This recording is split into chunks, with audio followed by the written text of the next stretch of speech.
Hey there, folks. It looks like USPSA's done a fee increase. A lot of people surprised by this, and I'll talk about it a little bit. I'm not very surprised this happened. It's not a surprise for those who've been paying attention. This has been discussed for a while.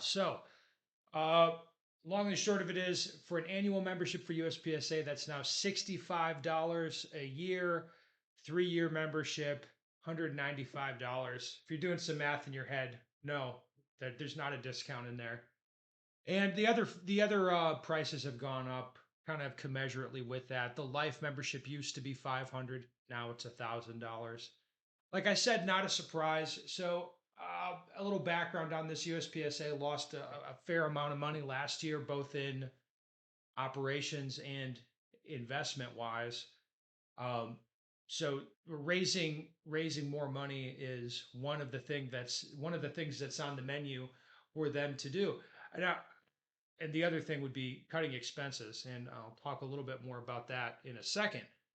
If you look at the voting, only Frank Rizzi, the Area 7 director, voted against these fee increases. Kind of the surprising thing, probably for some people, would be Area 3 voted in favor of the fee increases. That's Scott Arnberg, the Area 3 director. He's a reasonable guy, and he is a financial guy um, as far as his day job.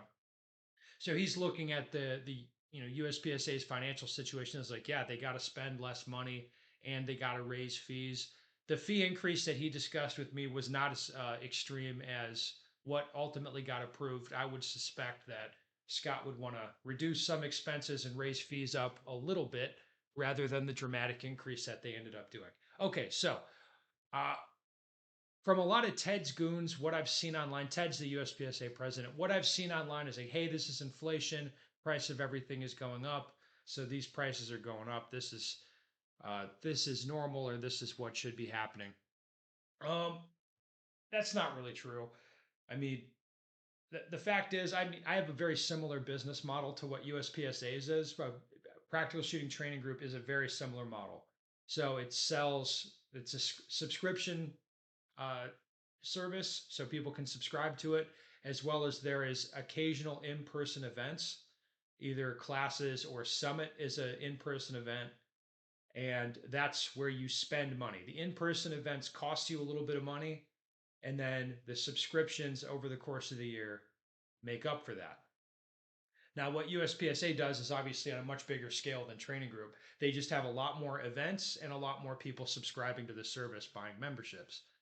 Now, what's happened over the course of years is they have more and more national events. They have like Steel National, they have all this different events, and the cost of those events has gone up. So, kind of the logical thing to do would be reduce the number of events or reduce the scale of the events, reduce the employee travel expenses. That's another thing where they spend a lot of money on travel, on moving people around. This is another thing that I know about a little bit because I have a pretty similar accounting structure for my travel, and the amount that these guys spend on travel is crazy. Like I travel a lot, and these guys do it at quadruple the cost that I do it to move myself around. So anyway, just looking at their numbers, it's not really true that they had to raise fees or that this is being driven by inflation.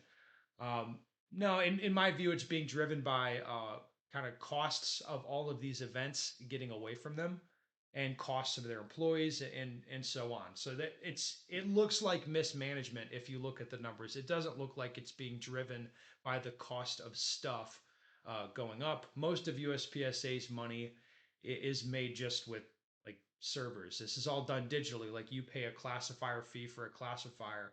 USPSA didn't have to do anything. I mean, they have this whole system in place that processes classifiers and processes the money and all that stuff. So it isn't really true that this is being driven by inflation. It's being driven, I think, primarily by mismanagement. Anyway, so a lot of people are upset about the fee increases. It is kind of a dramatic. Like honestly, it's a dramatic increase. If I was still buying memberships, this wouldn't stop me. But I was participating at a much different level. For the more casual people, $65 for an annual membership's getting to be like kind of. It's like okay, well I don't like I want to be a member and I want to be classified or whatever. That's the kind of the thing you get out of membership is you get the magazine and you get classification system.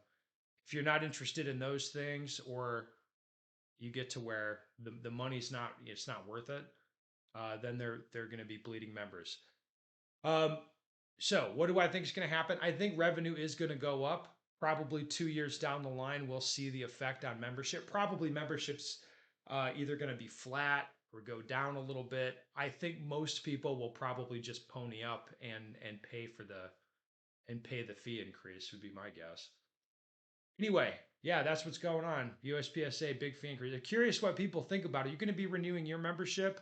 I mean, again, being honest, if I was an annual member still, I would renew, but I mean, I'm at a pretty high level of involvement. So I'm curious what other people think.